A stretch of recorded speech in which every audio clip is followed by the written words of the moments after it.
Ladies and mostly gentlemen, today we're going to take an early look at some of the brand new changes coming to Torghast in 9.1, and they are looking to completely kind of reinvent Torghast in this patch, and we've got an early look at it in the PTR. Not everything's quite in there yet, but we can take a look at some of this early stuff. But before we get into that, guys, just want to shout out my Twitch, twitch.tv/MrGM.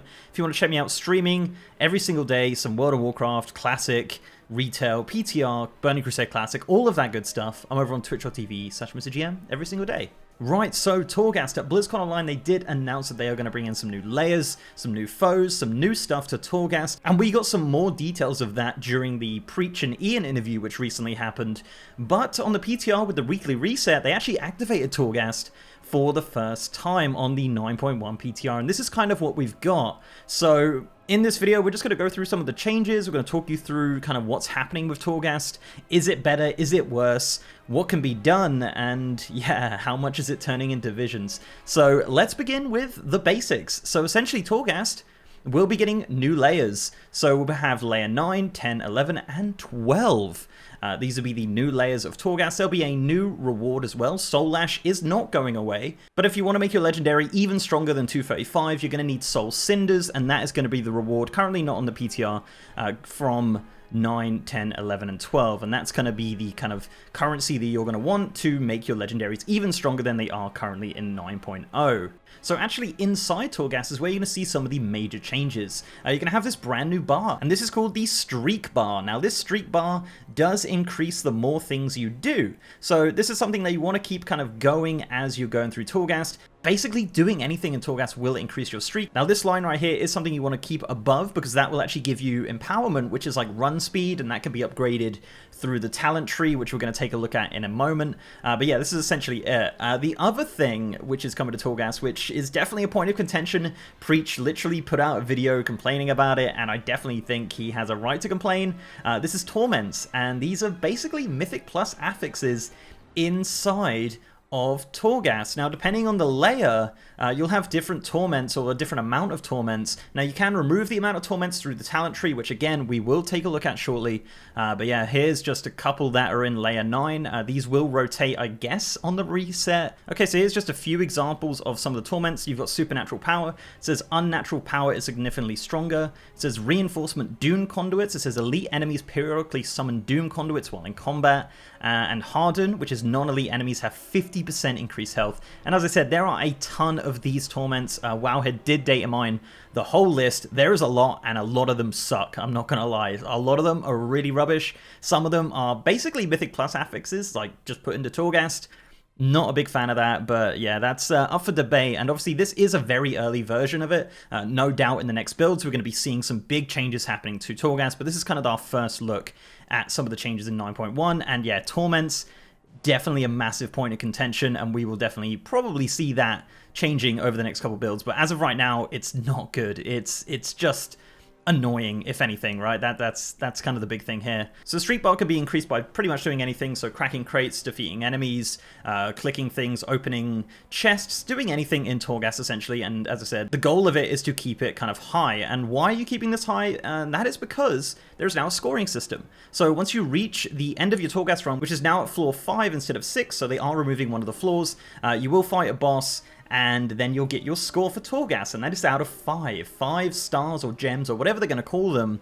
That's kind of your score. Now, if you get a score of 5, that will unlock the next layer for you, but if you get a lower score than that, you'll have to go back and do the entire thing again. But it is only 5 floors, as I mentioned, so it's a little bit easier than it was before at the 6 floors. Now, if you do get a score above 4 or 5, you actually unlock a new area called the Adamant Vaults, I believe, and this is just kind of a bonus area that you go into. You keep all of your powers and you just continue the run. As of the current PTR build, there's no rewards from this kind of extra area. Hopefully they add some mounts or cosmetics or something, please Blizzard. I don't want to just do Torghast for Soul Cinders.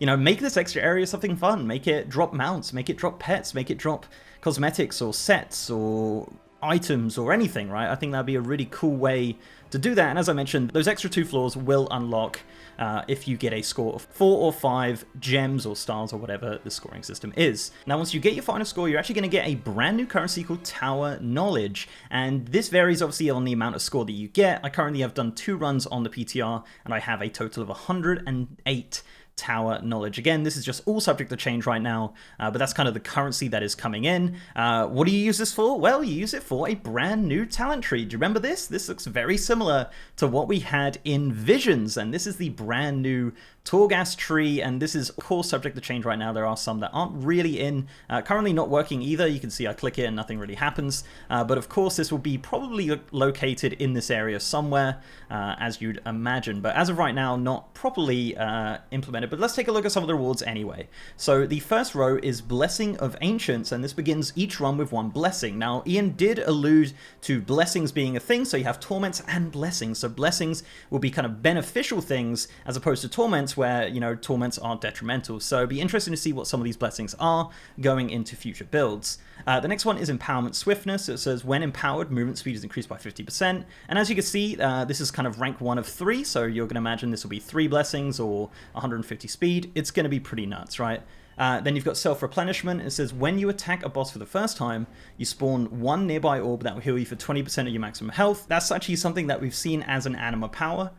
We've got Freed from Torment, begin each run with 1 fewer Torments. So you need to spend 100, it says Spectral Echoes, but I think it might actually be Tower Knowledge, I'm not really sure either way.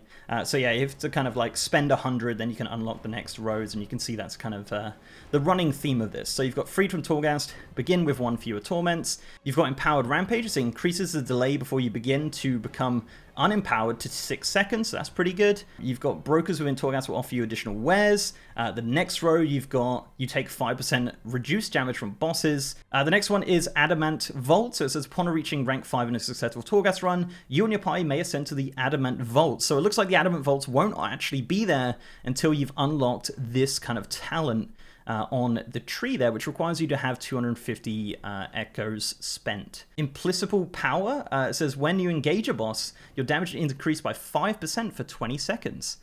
So on the next row, you've got Soul Fragments. It says Soul Remnants additionally grant you 1% stamina. The next one is Good Reflexes. It says you take 20% reduced damage from traps. You've got Death Denied. Currently no tooltip on that, but I would imagine it's to do with deaths. Deaths, I believe, just kind of affect your streak score. So yeah, I don't think there's going to be a Tyraguru coming after you, but it will affect your score from dying. The next row is Unflinched. You've got 5% reduced damage from elites. The next one is Anima Attuned. Elites drop an Anima Orb 1% more often. That looks like it's a placeholder, so yeah, that'll obviously change. The next one is Elite Slayer. Elites reward 10% additional score. Huge. That's a huge upgrade right there. And now on the bottom row, you've got Meddle with Fate. It says up to 1 time per run, you may reject an anima power selection and obtain a replacement set of choices. I really like that. That's actually really neat. I would love to see that in action. Obviously, we will very, very soon. You've got Score Hero. You've got killing a creature has a low chance to make you fully empowered. That's awesome. And our final one is Empowered Mastery. It says, while empowered, you gain 20% damage and healing and movement speed. That's huge. That's a huge upgrade. That bottom row is absolutely massive. As I said, this is all kind of subject to change, but this is the first look at the Torghast perks. Guys, that's basically it. The other thing with the streak, I guess, just to add, is that it does pause when you're on the broker levels. So it doesn't just randomly just go down to nothing. When you're on those broker levels, those break levels, your streak does stay exactly how it was before you went into that floor, so that's pretty good. You do have a little bit of breathing room there, but essentially it seems like it's going to be non-stop go, go, go with Torghast. Again, we've got a lot more to see of this brand new Torghast, but this is kind of our first look. Guys, let me know down below what you think of these Torghast changes. Do you think they're good, bad, ugly? Let me know in the comment section below. Me personally, I'm very curious to see where this goes. Playing with the bar does make it slightly more stressful. You definitely feel like you have to continue going. You can't take a quick break or a breather or anything like that. And yeah, that kind of feels a little bit rough, especially when you're playing kind of casually, you know, so we'll see what happens with that for sure. But guys, before I go, I'd like to give a massive shout out to our amazing patrons, YouTube channel members, and Twitch subs. You guys are awesome, and if you'd like to support the channel in any of those ways, links are down below. So leave a like on this video, guys, if you liked it, and subscribe if you haven't. We've also got a partner Discord channel with over 3,000 members, and as I said, I am now streaming on twitch.tv/MrGM. If you want to see me streaming the Burning Crusade Classic Beta, or PTR, or anything like that, guys, check me out on twitch.tv/MrGM every single day. And with that, guys, I'll see you next time.